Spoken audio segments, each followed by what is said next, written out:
And it was weird because it's like we got popular in all these scenes where we didn't fit, but then in the scenes where you would think people would dig us, it's like that we never fit in. It's Really?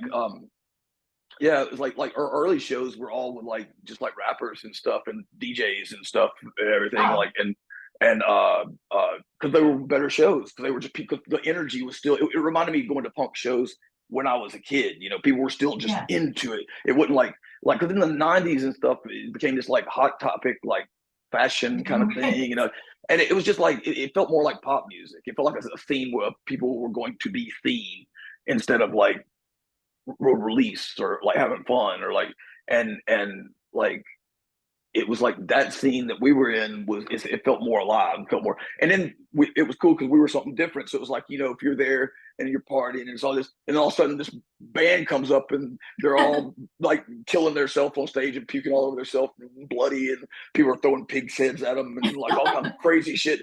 It's like Yeah. it's a spectacle, and they're like wow. So we built this fan base and we built the weirdest fan base. Like, I mean, they're awesome. Like all these awesome people that like at any given show, even to this day, it's like you'll have somebody that listens to nothing but like death metal, but they like Cancerslug, or nothing but like rap, but they like Cancerslug, or nothing but like country, but they like Cancerslug, or like these girls that are like listen to like pop music and like just the normal radio stuff, but for some reason they connect with Cancerslug. And it's I like, can see and that.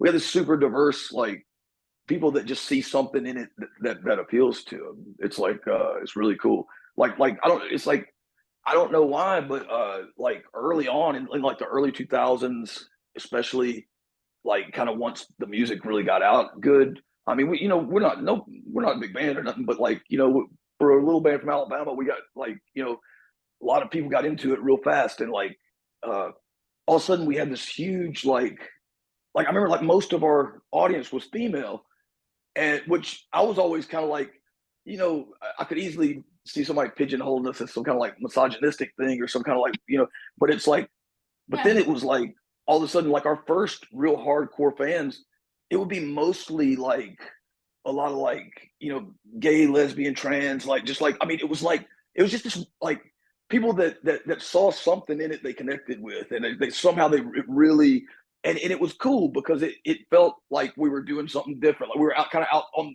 outside. So it felt like when I would go to like Yeah. the early punk shows felt like that because like back when I was, I mean, I'm an old man. It's like when I was growing up, you could just barely have like your hair out of place and your shirt untucked or something. That was considered being different and have being punk rock. Like you'd get your ass kicked walking down Yeah. the road like around here. It's like literally I had like just barely looked.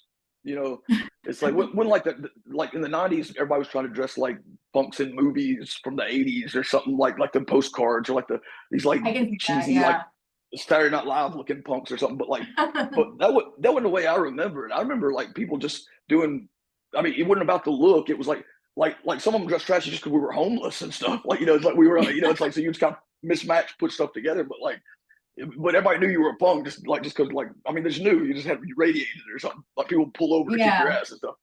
But like a lot of the marginalized community was accepted in punk rock and like always liked that because you felt like you were a part of something that actually had meaning or something. And so that was like the cool thing about Cancerslug was it was all these people that it for whatever reason. I mean, like I have my reasons for what I'm why I do Cancerslug, and I always put kind of like I put the dick and fart jokes and the dumb shit up front. So if that's all you want out of it, that you'll get that, and then the catchy hooks and stuff. That's fine if that's what you want. But in the writing, I mean, I ain't no like great writer or nothing, but it's like I try to like have the subtext kind of like be more autobiographical and kind of my shit, but like somehow that resonates with other people and they're not even seeing my struggles; they're seeing their own struggles and stuff. And for certain people, it's just like Cancerslug is it. Like it's like I remember like I saw this interview with like Jerry Garcia one time, and I wasn't even a Grateful Dead fan, but I really liked this thing he said. He said the Grateful Dead are like buttermilk. He's like most people hate buttermilk, but the people that like it like really really love it.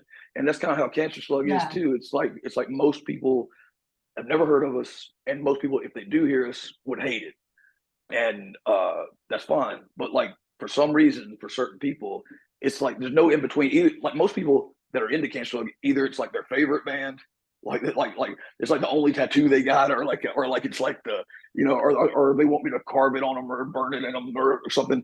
Yeah. Or but but it's like their favorite. It's like a spiritual thing that means something. It's like really important. I know in the trans community, I don't know if it's. I've tried to make sense of it myself. If it's like something about like the metamorphosis or something like the because there's a lot of werewolf imagery and stuff like that or something, and then Yeah. mixed with my own personal demons and stuff about like things that happened to me in childhood and different things and just different struggles. I don't know if something like that, but it seems to resonate with a lot of like people going through like transition and stuff, and like it just like is really meaningful to them, and it's like I get like worked up because at the shows because they're telling me these like how like, you know, they like Cancerslug saved their life and they, you know, they were gonna kill themselves and all Oh, this shit and stuff, and it was only the like certain songs and certain things that got them through it and stuff, and it's like and it's so over the years, you know, I mean this is like 25 years ago, and it's like just hearing it over and over and over again, you're like it really does mean something to a lot of people, you know. It's like it's really very yeah. important to a lot of people, and that's kind of cool, like because like I mean you hope you're doing something worthwhile, and then like